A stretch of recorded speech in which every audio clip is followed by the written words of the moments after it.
Okay, so our next topic is on Pythagorean Theorem. Now, we talked about Pythagorean Theorem first semester,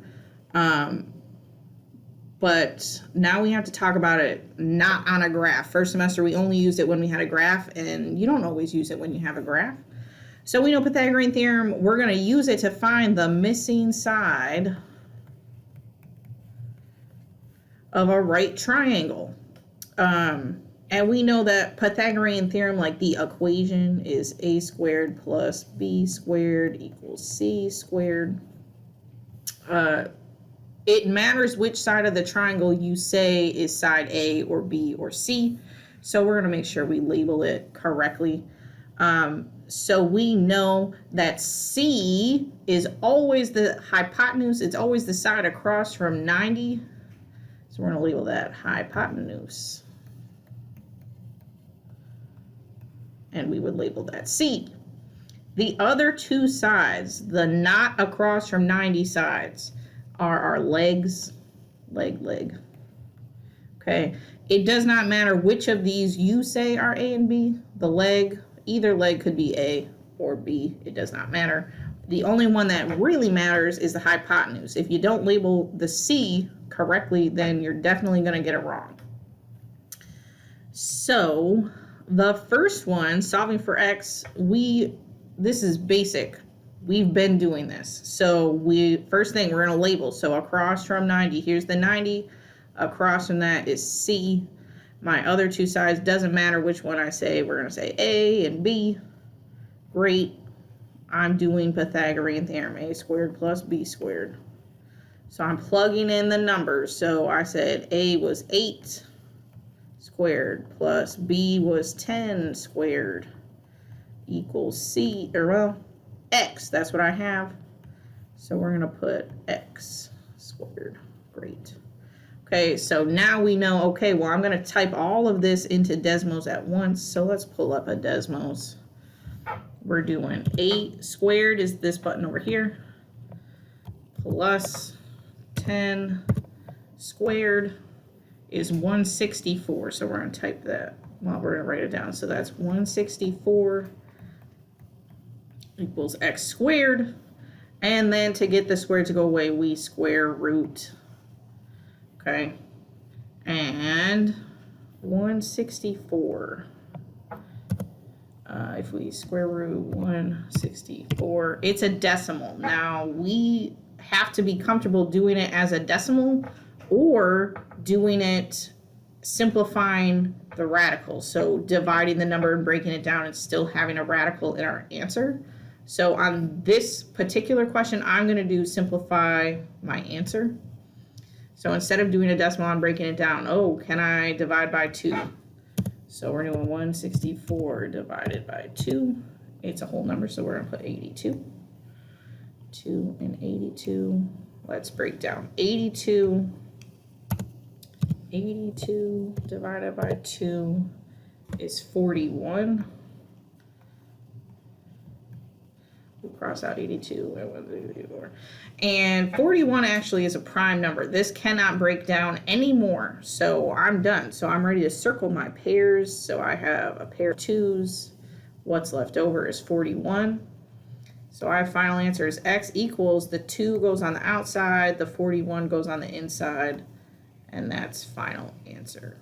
So the question will say whether you're supposed to actually get a decimal answer and say round to the nearest tenth, or it will say put it in simplest radical terms. That means do this, divide the numbers and circle your pairs.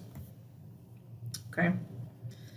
So all of this we already know how to do. On the other question, we have not done one where we're not solving for C. So this is going to be a little different. So here we go. I'm still labeling first. Here's my 90. Across from that, that's C. Now I already know that's a number. Like I'm not trying to figure that one out this time. My other sides, I'm going to label A and B. I don't know what B is. That's what I'm trying to figure out.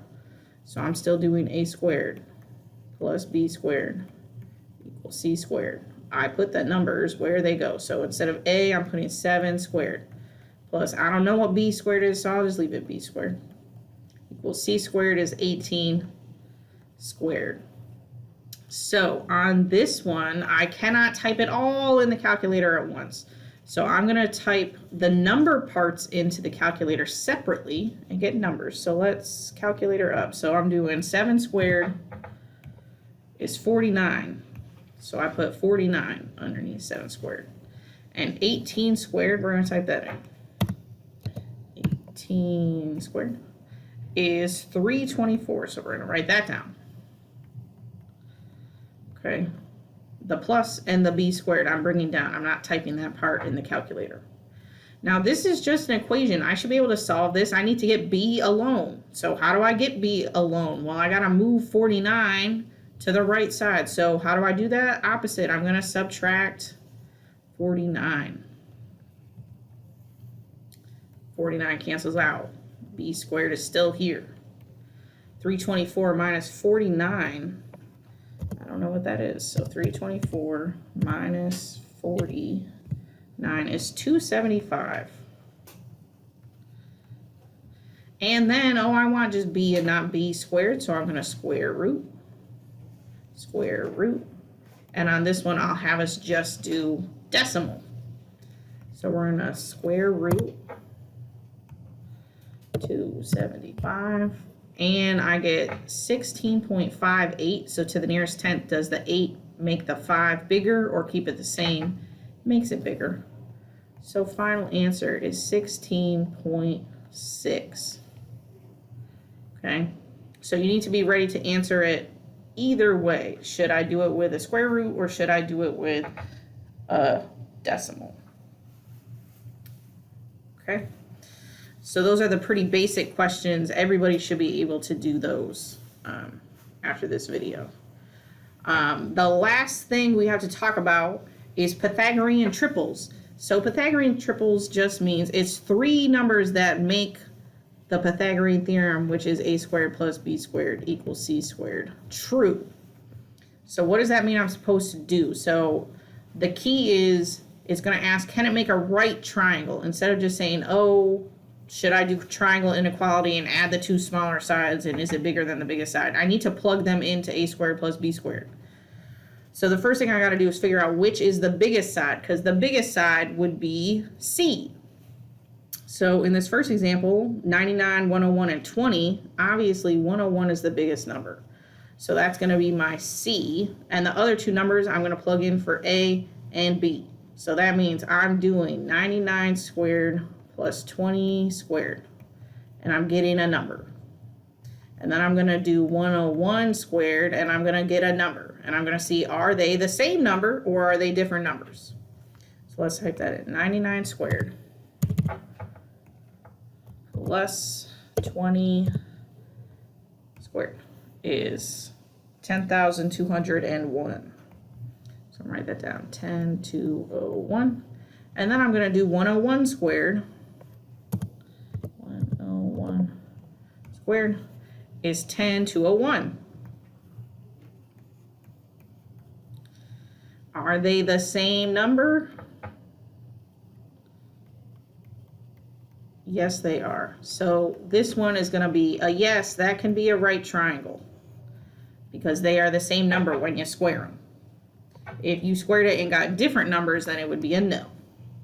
So let's do the next one. So here's my 3 numbers this time. I'm looking for which is the biggest number. That's going to be 11. So that's going to be my C, and 7 and 9 are my A and B. So we're going to do 7 squared plus 9 squared, and I'm going to get a number. 11 squared, I'm going to get a number. We're going to compare. So I got 7 squared plus 9 squared is 130. And then I'm going to do 11 squared. Oops. 11 squared is 121. What? 121. Are they the same number? No. So then this one is not a right triangle. Okay? So that's pretty much all you're doing. You take the two smallers, you square them. That's how you can tell if it's a right triangle. Or do they turn out to be the same number or not the same number? If you don't have any questions, go ahead and start the formative.